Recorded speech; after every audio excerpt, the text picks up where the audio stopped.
Esto es Cabildeo Digital.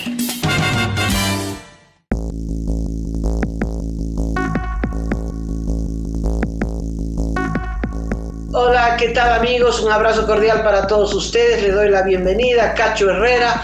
¿Cómo estás, Cacho? Hola, Amalia. ¿Cómo estás? Con muchas novedades para esta jornada. Bueno, mañana es el paro de Santa Cruz por los resultados del censo. En el oriente continúa el fuego. Ya los bomberos han bajado los brazos. Miles, millones de animales que se han perdido y sigue el fuego sobre millones de hectáreas, no miles, millones de hectáreas.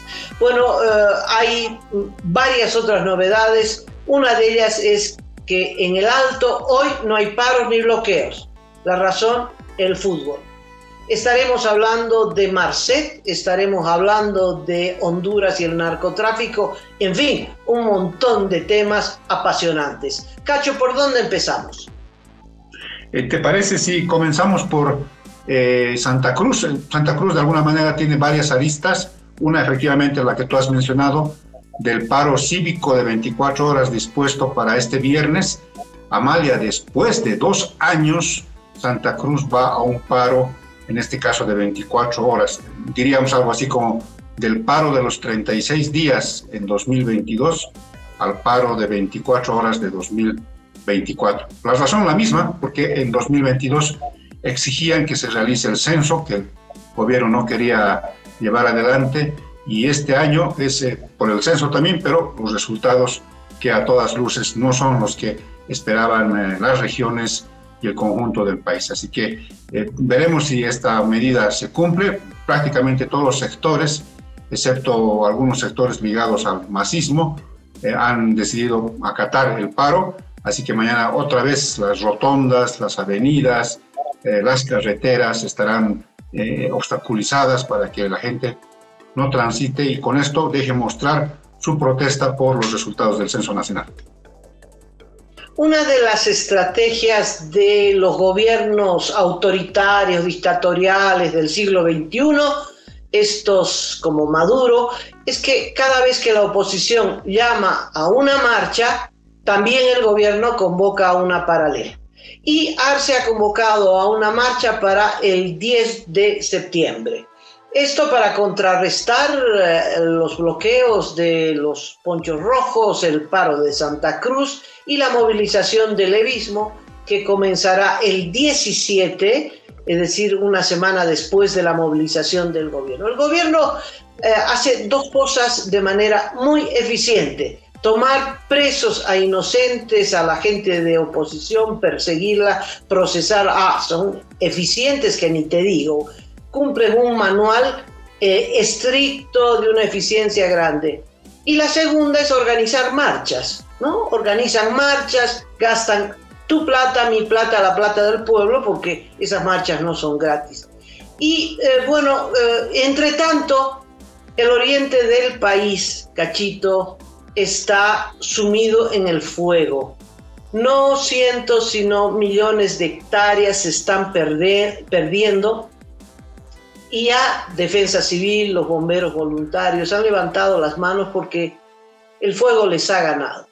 Hay una sequía horrorosa, además hay impunidad. No sé si te acuerdas que agarraron a unos criminales con unos turriles de gasolina que no era para movilizar vehículos, sino para que incendiar el bosque. Pues los han liberado, Cachito, están libres, ¿no? Eso sí, están libres. Y el fuego va arrasando animales, árboles. El bosque no es un árbol, es el bosque. La Chiquitanía está ardiendo y ya no se puede ver a determinada distancia, muy cerca, no se puede conducir, y los vuelos están suspendidos, no en Viru, pero sí en el resto de los aeropuertos. Tú tienes los detalles. Sí, Amalia, se han cancelado la salida y la llegada de vuelos en los aeropuertos de Riberalta, en el aeropuerto de Cobija y otros aeropuertos del oriente del país. Pero además se han decidido que las clases sean virtuales ahora, que los niños no vayan a los colegios, sino pasen clases virtuales en los municipios venianos de Riberalta y Guayaramerí, en el municipio de Ascensión de Guarayos, en Santa Cruz, y en la capital Pandina, en Cobija, que igual está con una humareda densa, prácticamente no se puede ver, y claro, esto va a provocar afecciones respiratorias en varios niños, en varias personas en la capital de Pando.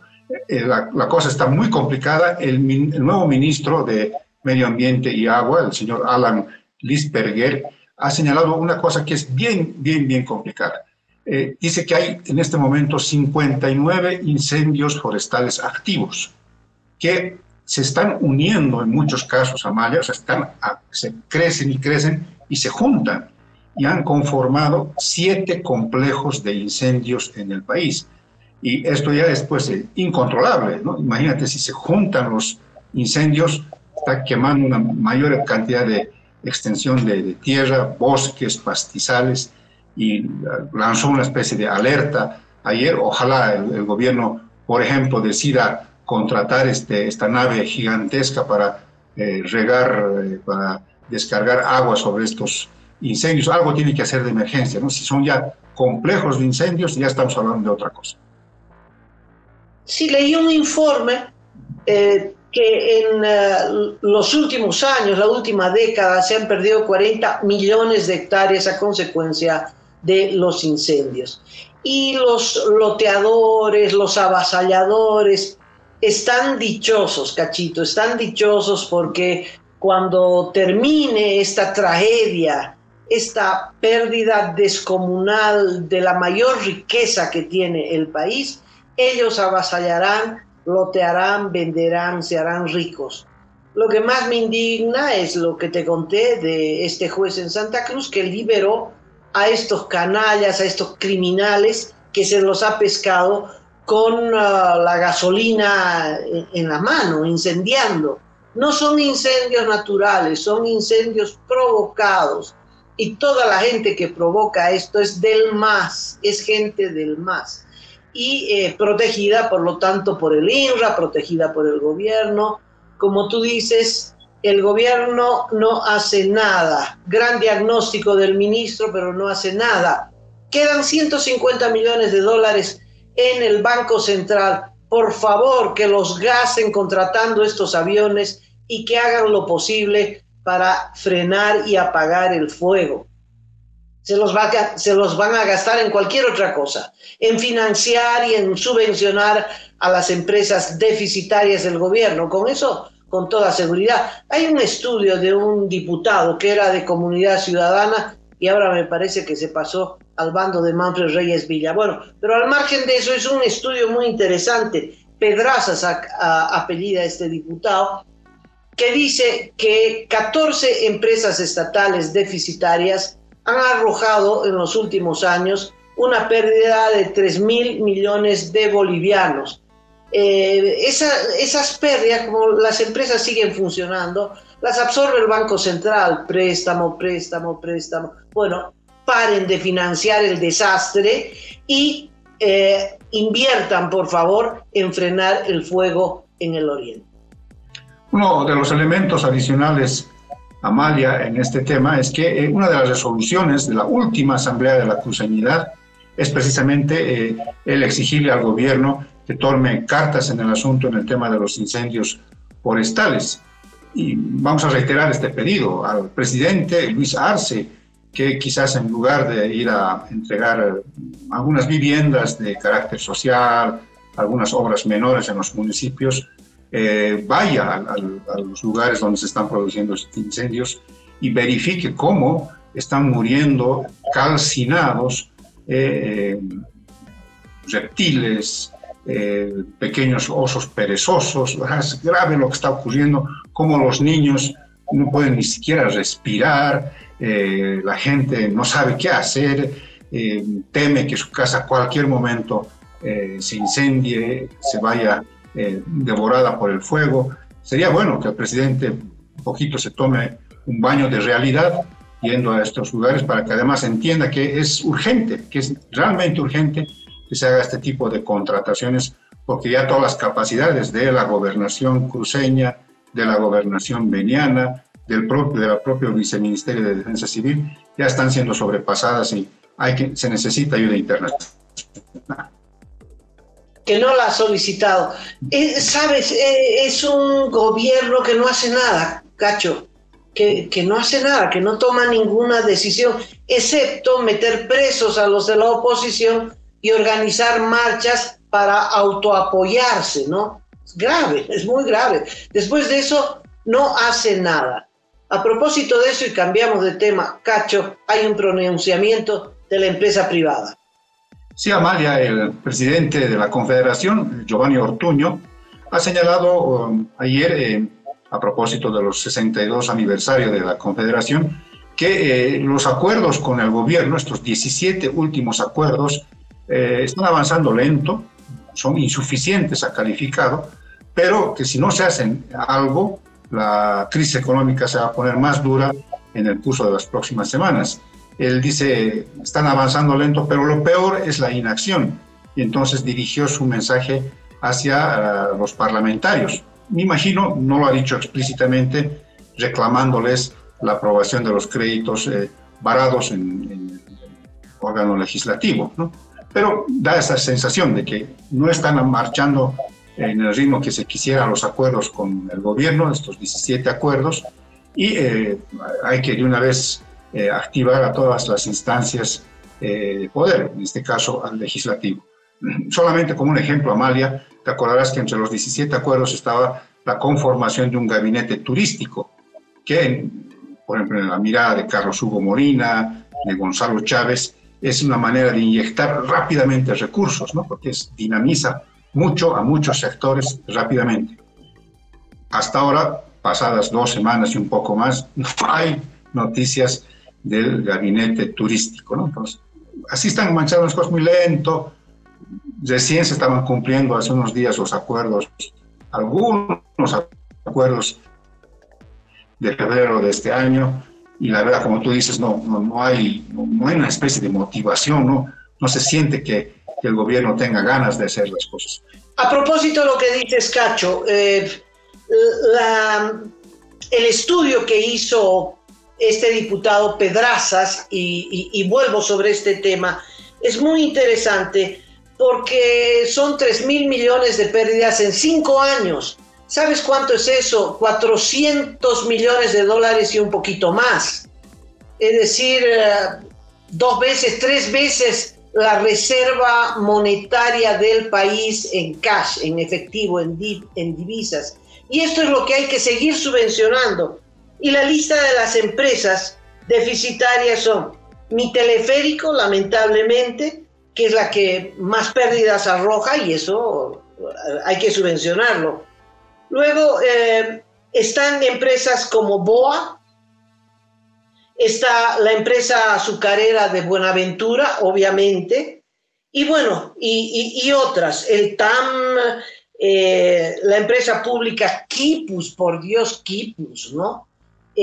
¿Sabes? La empresa que ha hecho las computadoras. ¿Quién puede comprar una computadora Quipus? Bueno, no la han cerrado, Cacho. Siguen pagando al gerente, a la secretaria, al personal.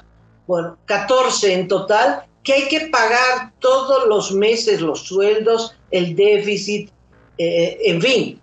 ¿De dónde sale eso? De nuestros impuestos, de la reserva monetaria. Y esa es la inacción del gobierno, ¿no? Deja el desastre, deja correr. Es como el fuego. Es exactamente, yo creo que los incendios dibujan de cuerpo entero al gobierno. Empieza el fuego, no hace nada, crece, no hace nada, y estamos ante la pérdida de una de las riquezas más grandes del país y del planeta, y no le importa. Entonces, este es el desastre del gobierno. Yo no sé cómo vamos a llegar al 2025, a las elecciones, en el marco de la inacción. Este grupo de empresarios al que tú mencionas, huele un poquito oficialista, ¿no?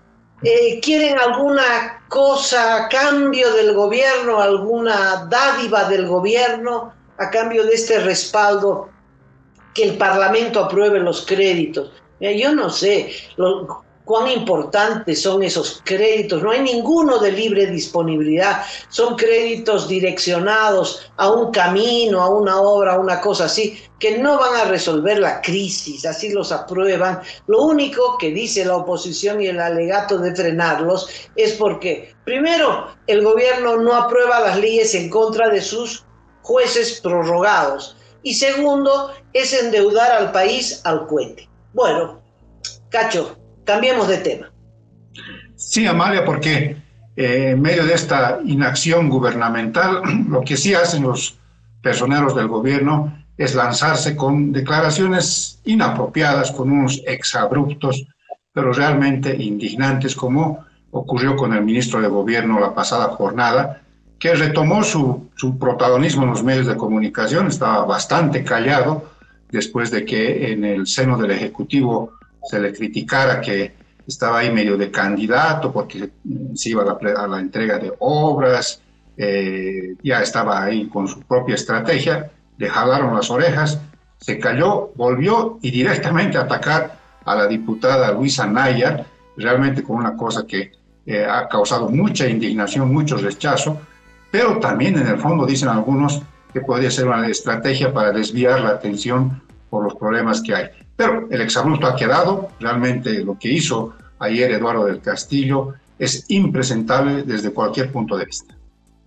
Sí, mi solidaridad, pero absoluta, con la diputada Luisa Nayar, que acertadamente estuvo a la cabeza de las movilizaciones en Santa Cruz, con toda certeza estará mañana en el paro cívico de Santa Cruz, y reclamando por los resultados del censo, reclamando porque el gobierno con el censo hizo desaparecer a 1 millón de ciudadanos, gran parte de los cruceños, y entonces el ministro de Gobierno dijo, bueno, pero ¿de qué se queja la diputada? La diputada no tiene autoridad, ¿no?, para criticar el censo porque no tiene hijos. ¿Qué te parece el argumento extraordinario? O sea, uno no tiene hijos y uno no puede hablar, está proscrita. ¿Qué le pasa? ¿Qué le pasa? Y ya pasó la línea de la imbecilidad, Cacho, ya, ¿dónde más, no?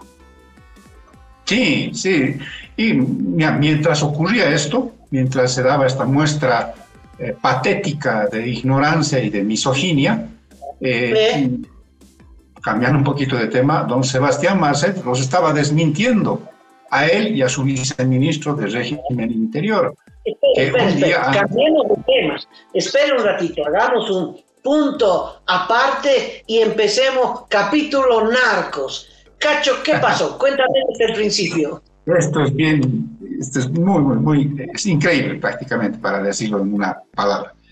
¿Te acuerdas que la pasada jornada, bueno, en realidad hace 2 días, el viceministro Johnny Aguilera dijo que el caso de la balacera, donde fue gravemente herido el Colla, Erlan Ibar García López, había sido esclarecido, porque el resultado de la investigación era que el Colla traicionó a Marcet, se quiso apoderar de los negocios del narcotráfico y por eso es que Marcet mandó a ejecutar.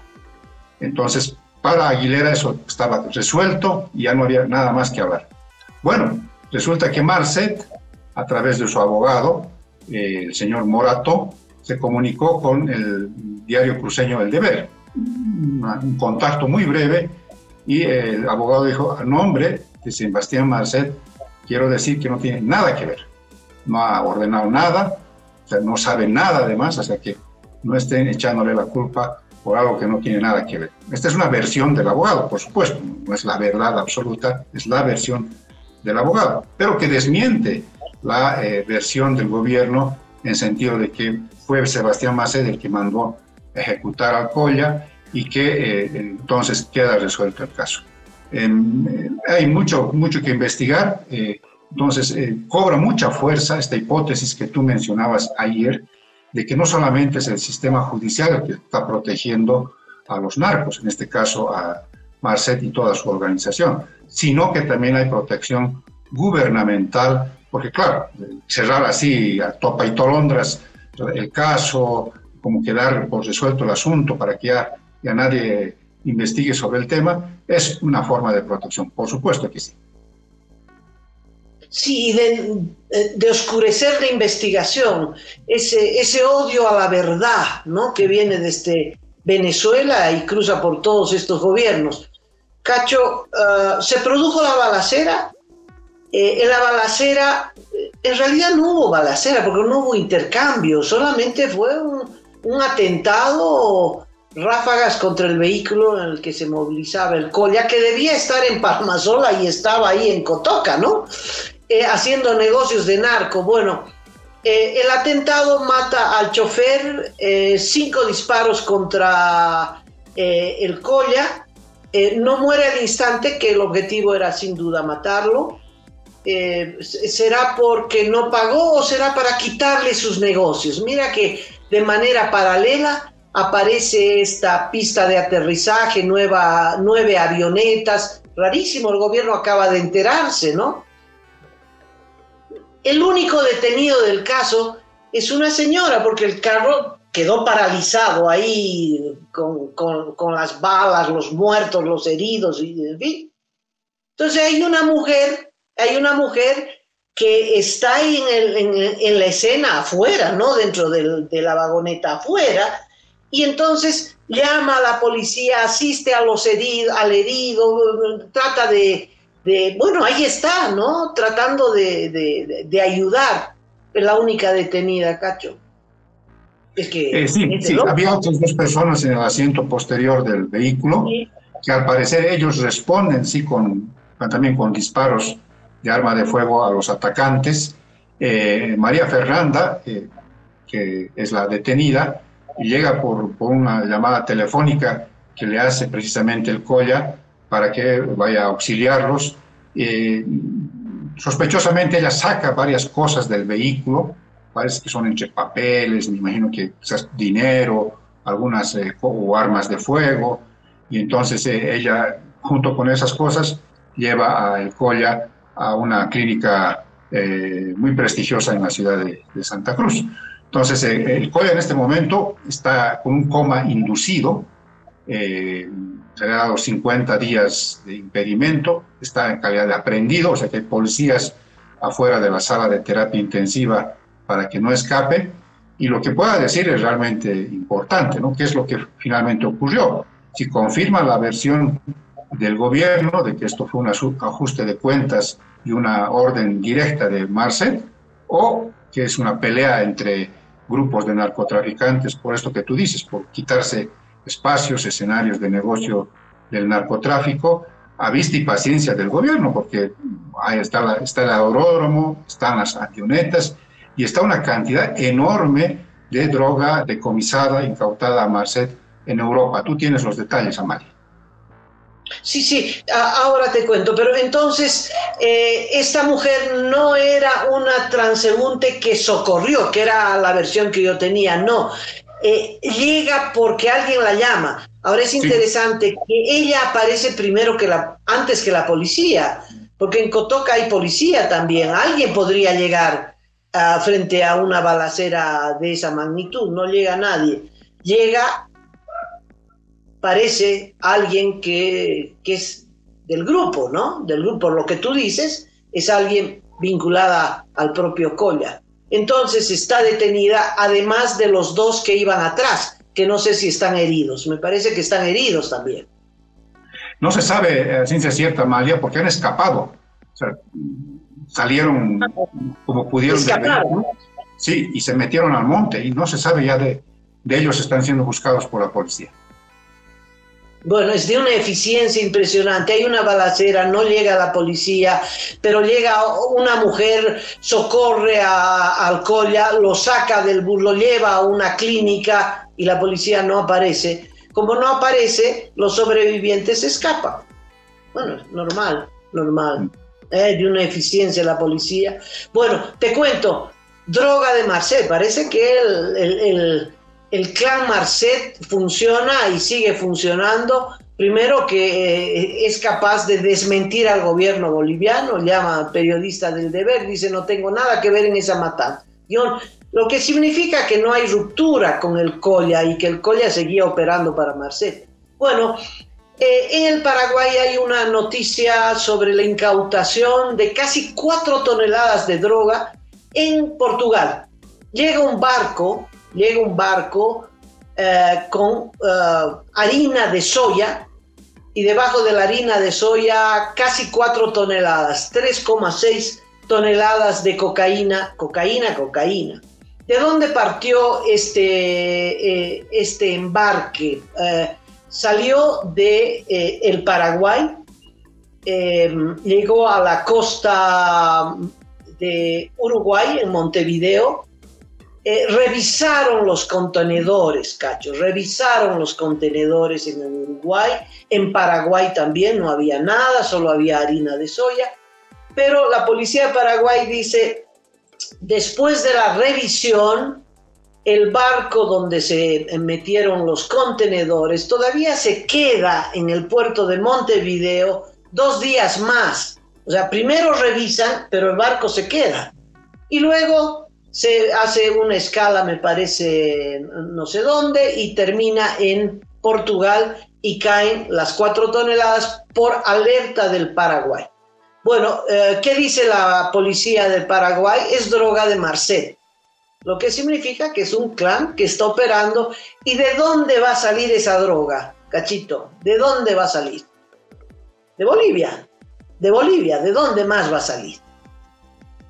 Sí, es droga que se produce en Bolivia y que también es droga que está viniendo del Perú, que tiene esta ruta, ¿no? Entra a Bolivia y sale por Paraguay o por Brasil rumbo al Atlántico, ¿no? Pero hay más novedades, Amalia, de temas de narcotráfico, esta vez vinculadas con la presidenta de Honduras, la señora Xiomara Castro, que ha tomado una decisión que ya hubiera querido tomar, por ejemplo, Evo Morales. A ver, ¿de qué se trata, Amalia? Bueno, la presidenta de Honduras se llama Xiomara Castro, es esposa de José Manuel, no sé si José, pero Manuel Zelaya, que fue presidente de Honduras, se vinculó al socialismo del siglo XXI con aliado de Chávez por entonces, y le dieron un golpe, lo sacaron de la cama en pantuflas y lo sacaron, un golpe parlamentario, y fue destituido. Bueno, eso como antecedente.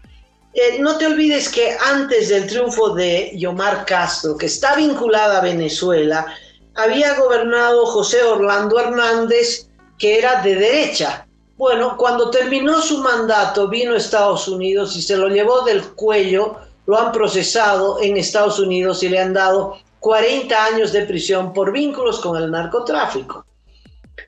La señora Castro hizo campaña en contra del narcotráfico y ganó las elecciones, y es un gobierno vinculado de la línea de Maduro, muy hermanada con el régimen de Maduro. Bueno, resulta que en los últimos 2 días se pronuncia y dice: vamos a romper el tratado con Estados Unidos de extradición, tratado que permitió que se lo llevaran al expresidente Hernández. No se sabía muy bien a qué respondía esto. Bueno, saltó la perdiz, Cacho. Hay unos narcovideos que se publicaron, en realidad son 2 narcovideos.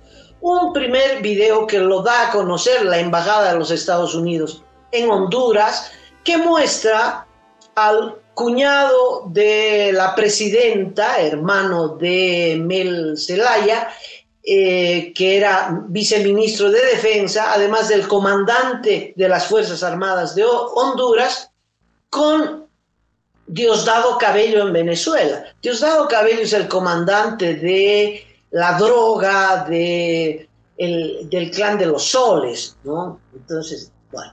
Y el segundo video que lo grabó los propios narcos antes de las elecciones de la señora Castro, está el hermano de Zelaya, que era el viceministro y además parlamentario, con la cúpula del narcotráfico. No puedes creer, los cabecillas de los clanes que operan en Honduras, hablando de cuánta plata le van a dar para financiar su campaña electoral.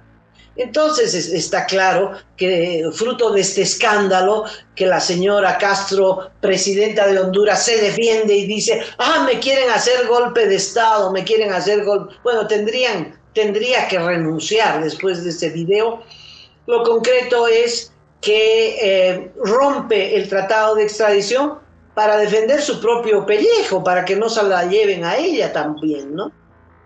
Bueno, hay otros dos detalles complementarios, Amalia. Uno que tiene que ver con una reunión que habría tenido varios miembros del gobierno de la señora Castro en los últimos días con Vladimir Padrino, jerarca del chavismo, que también es parte, se dice, del cartel de los soles, ¿no?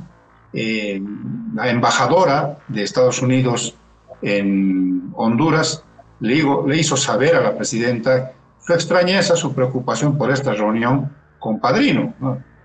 Me imagino también, si es que no saben de qué se trató la reunión, pero para expresarle su preocupación.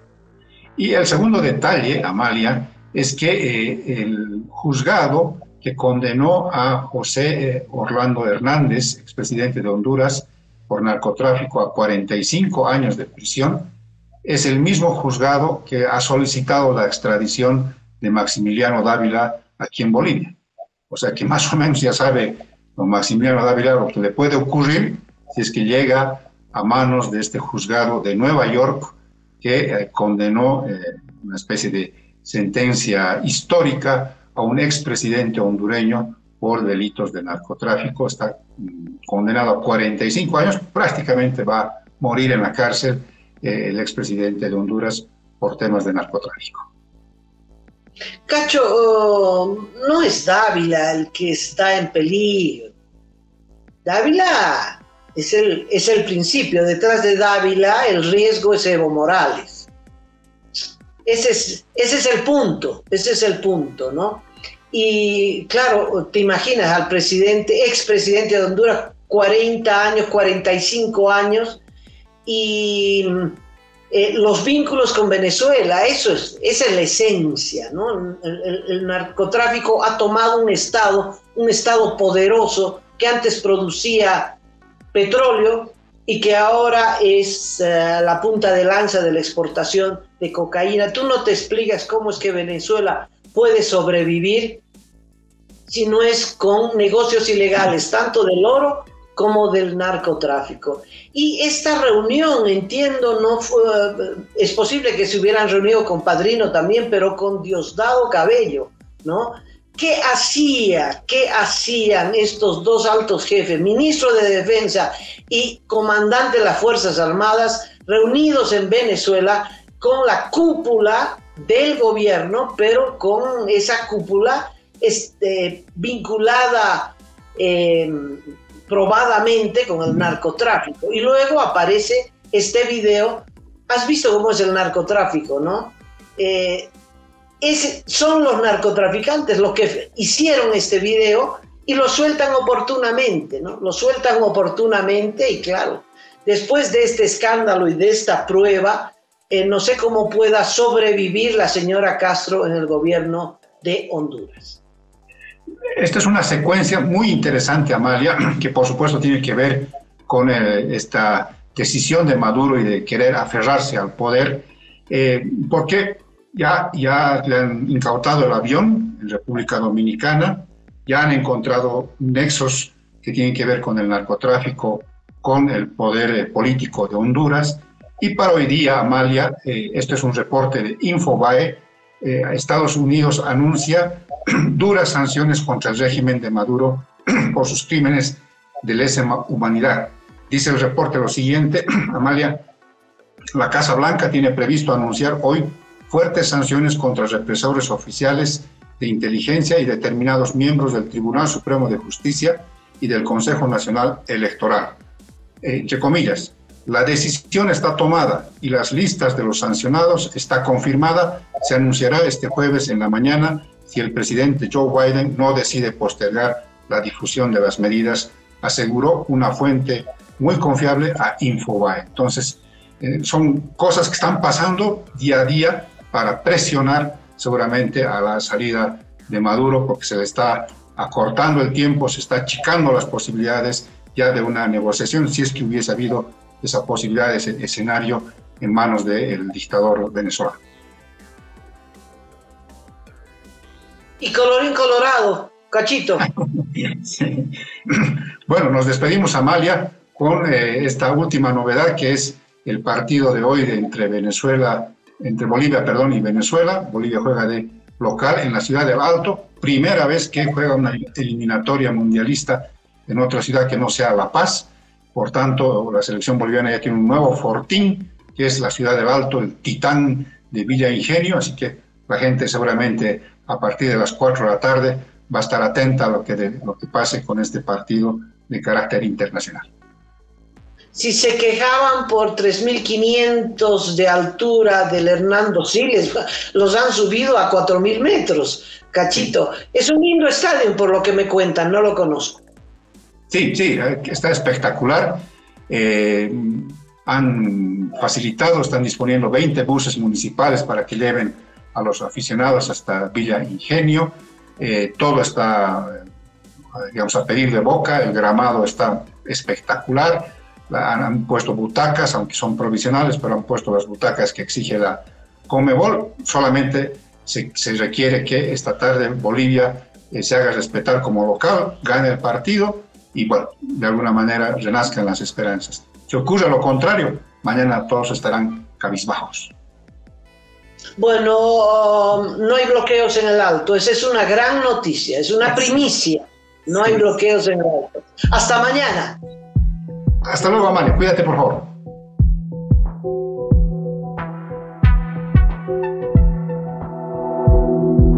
Aporta a Cabildeo Digital y apoya al periodismo independiente.